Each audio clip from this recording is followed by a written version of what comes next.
एक तो ये जो मिलों के माध्यम से ये जो दलाली का काम चलता, ये 100% बंद किया जाना चाहिए। अगर हमारे सामने कोई शिकायत आ गई तो फिर आप लोगों की खाल उधेड़ लेंगे, खाल खींच लेंगे। ये बात बिल्कुल ठीक है। आप किसान आपको गन्ना देता, आप किसान के प्रति जवाब दें, और भारतीय किसान यूनियन का काम है कि वो किसान को न्याय दिलवा सके, किसान को उसका हक दिलवा सके। ये जो बार बार ये मिलों की तरफ से या इस मिल की तरफ से कोशिश हो रही कि इसमें बढ़ो लेंगे, इसमें कर लेंगे, वो कर लेंगे, इसको थोड़ा बहुत चुग्गा पानी दे देंगे, ये चीज चले कि नहीं चले? हाँ, हमने पहली बात तो जो किसान के नाम पे बेईमानी करेगा उसका भगवान नाश कर देता है वैसे ही। लेकिन फिर भी हम ये बात मिल को स्पष्ट कर दें कि इस तरह की शिकायतें आपके माध्यम से नहीं आनी चाहिए।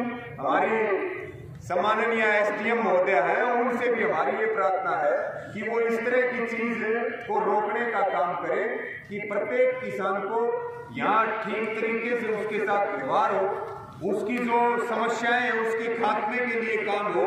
और जो ये दलाल किस्म के जो लोग हैं, मिल अपने वहां उनकी एंट्री 100% बंद कर दे। अगर मिल वालों को ये भ्रम है कि हम 4 लोगों को और दलाली दे करके और किसानों को रोक देंगे तो ये असंभव है, ये काम अब आगे से नहीं होगा। हम इन चीजों के प्रति 100% सजग है। और कोई हमारा भी आदमी, चाहे वो कोई भारतीय किसान यूनियन का आदमी भी या कोई भी कार्यकर्ता आकर के इस तरह की चीजें करता है तो सबसे पहले तो उसी का इलाज करेंगे, चाहे वो हमारे कुनबे का व्यक्ति क्यों ना हो। ये भी तय है और ये भी सीधी स्पष्ट बात है हमारे कोर्ट से साथियों। दूसरी बात, जो पेमेंट को लेकर के आज ये जो किसान पंचायत यहाँ आयोजित की गई और बहुत छोटे नोटिस के ऊपर ये पंचायत रखी और आप सब मुख्य लोग आए। मेरी आप सबसे अपील है कि एक आवाज के ऊपर सारे इकट्ठे हो जाया करो और गांव-गांव में कमेटियां बना करके मिल की जो कमियां हैं उनको दूर करने के लिए हम पूरी ताकत के साथ आंदोलन को खड़ा करें। ये भी मेरी सबको प्रार्थना है।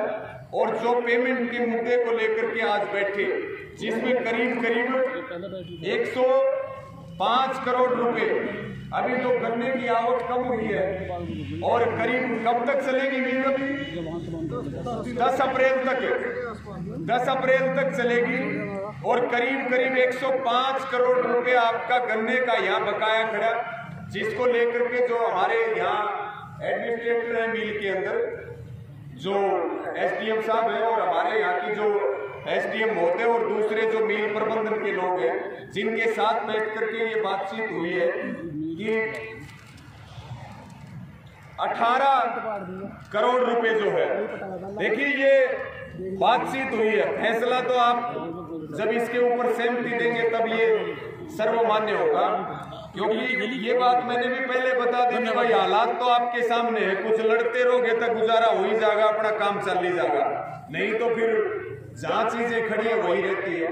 तो 18 करोड़ रुपए इन्होंने ये आश्वस्त किया है कि 18 करोड़ का भुगतान जो है वो 10 अप्रैल तक कर दिया जाएगा और हमने कम से कम 40 करोड़ रुपए का भुगतान 20 अप्रैल तक मांगा था कम से कम, क्योंकि जो आप सारे काम बता रहे थे, क्योंकि इन्होंने भी आते ही कहा 53 करोड़ रुपए तो तैयार पड़ा, 53 करोड़ रुपए तो तैयार है।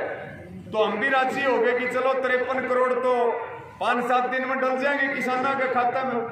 लेकिन वो 53 करोड़ रुपए बोला हमारे पास है नहीं, 30 करोड़ का स्टॉक है, 15 करोड़ रुपए मार्केट से आएगा, 9 करोड़ रुपए की सब्सिडी आएगी। तो कुल मिलाकर के मोटी बात ये है कि हमने 20 अप्रैल तक इनसे 40 करोड़ रुपए की मांग करी और एसडीएम साहब ने ये कहा है कि भाई आश्वस्त किया है 100% कि भाई मेरी जिम्मेदारी होगी। फिर मैं आपको ये भी बात कर रहा है, एसडीएम साहब ने कही कि 35 करोड़ रुपए 20 अप्रैल तक किसानों के खातों में डाल दिए जाएंगे। जो बात इन्होंने ये कहा है कि जितना हम कर सकते हैं उतनी बात हम आपके बीच में 100% हाँ भर के जाएंगे। यही बात है आपके बीच में ये बात नहीं रखते सीओ साहब हमारे, क्योंकि पहले एसडीएम थे, तो ये बात मलिक साहब ने हमारे बीच में रखी है, तो इसके ऊपर अपनी सहमति है कि हाथ पीछे हमारे ताऊ बैठे, प्रधान जी बैठे, बताओ इसके ऊपर सहमति है क्या? और हमने भी ये कहा है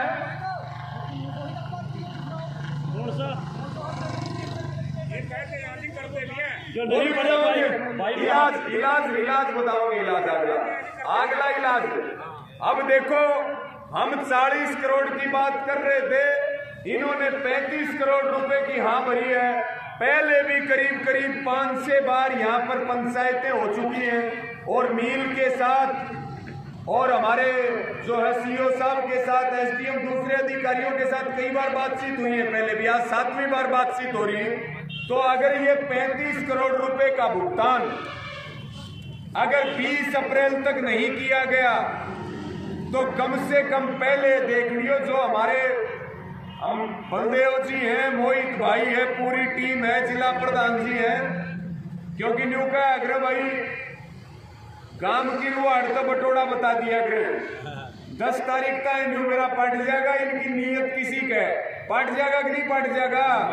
अगर 10 तारीख तक नीयत ठीक तो चला तो अपना काम न खींचे जाइयो, दिल्ली का नहीं ध्यान रखो। और जब न्यू लग गए कि भाई 10 तारीख तक हिसाब किताब ठीक नहीं बैठा है, तो 10 पे तैयारी शुरू कर लियो, और कम से कम 2 दिन मैं टाइम निकालूंगा, जितने ये आसपास के गांव है, एक दिन में 15-15, 20-20 गांव में जनसभा करके, और यहाँ हजारों की संख्या में किसानों को इकट्ठा करके और एसडीएम साहब के सामने बैठ जाओगे, है कि नहीं? फिर हटा देंगे, एसडीएम साहब को भी हटा देंगे, तहसीलदार को भी हटा देंगे, मील प्रबंधन वालों को भी हटा देंगे। फिर तो जो सीईओ साहब हैं उनकी और हमारी फिर तो सीधी खापट बाजेगी, डायरेक्ट लड़ाई है, और कोई तीसरा बीच में नहीं आएगा। तब ये बात कह रहे कि 22 तारीख को किसान पंचायत करके और फिर सीईओ साहब के साथ अपनी सीधी चलेगी बातचीत, और नहीं तो 20 अप्रैल का जो टाइम दिया, अगर ये उसमें जो इन्होंने बात करी है, हम उम्मीद करते हैं, हम सकारात्मक लोग हैं, समाधान इन्हीं को करना, हम सम्मान करते हैं अधिकारियों का सम्मान करते हैं, और ये उम्मीद करते हैं कि जो बात उन्होंने किसान पंचायत के बीच में कही है वो उसके ऊपर खरा उतरेंगे, और जो किसान के लिए वो समर्पित होकर के काम करेंगे, तो ये कुनबा भी उनको आशीर्वाद देगा। और जब आशीर्वाद मिलता है तो आदमी की दिन दुगनी और रात चौगुनी तरक्की होती है। हम वो सोच रखने वाले लोग हैं, हम कोई नकारात्मक सोच रखने वाले लोग नहीं है। लेकिन अगला रास्ता पहले हमने बता दिया, कितनी तारीख बता दी? 22 तारीख, और 20 तारीख तक का समय लिया। हम सीओ साहब से, सारे हमारे एसडीएम महोदय, दूसरे अधिकारी जितने भी हैं, सबसे उम्मीद करते, और मेरी अंत में सबसे ये भी प्रार्थना है, क्योंकि अंत में बात रखेंगे अपनी, और फिर अपने प्रधान जी जो बलदेव जी हैं, उसके बाद फिर आगे की अपना समापन करेंगे। मेरी अंत में सबसे ये भी अपील है कि मेहनत करने वाला ये कुनबा है, और हम सड़कों के ऊपर रोते फिर रहे। मेरी मील प्रबंधन से, सारे अधिकारियों से मेरी अपील और प्रार्थना है कि इनके साथ अच्छा व्यवहार करा जा, और इनकी समस्याओं को खत्म करने का काम किया जा। इससे इस कुनबे की सेवा करने का मतलब है माँ भारती की सेवा करना, देश की सेवा करना, ये वो कुनबा है।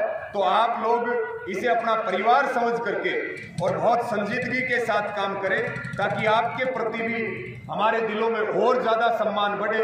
और सम्मान से बड़ी कोई चीज नहीं होती। जो सख्त निर्णय होते हैं और कड़ी कार्रवाई होती है, वो तो एक अंतिम हथियार होता है जो मजबूरी में उठाया जाता है। जैसे आंदोलन के चलते उठाया गया कि बीजेपी वालों को, जेजेपी वालों को गांव में नहीं घुसने देंगे, और 10 मार्च के बाद उनके करीब 22 कार्यक्रम पूरे हरियाणा ने मिलकर के फेल किए हैं, और कति लठ लेकर के बैठे थे, जगह जगह से जूत लग करके आ रहे। तो वो एक अंतिम हथियार है। तो मेरा आप सबको बहुत बहुत धन्यवाद भी है। हमारे बीच में जो सीईओ साहब है, मलिक साहब, वो अपनी बात रखेंगे। धन्यवाद।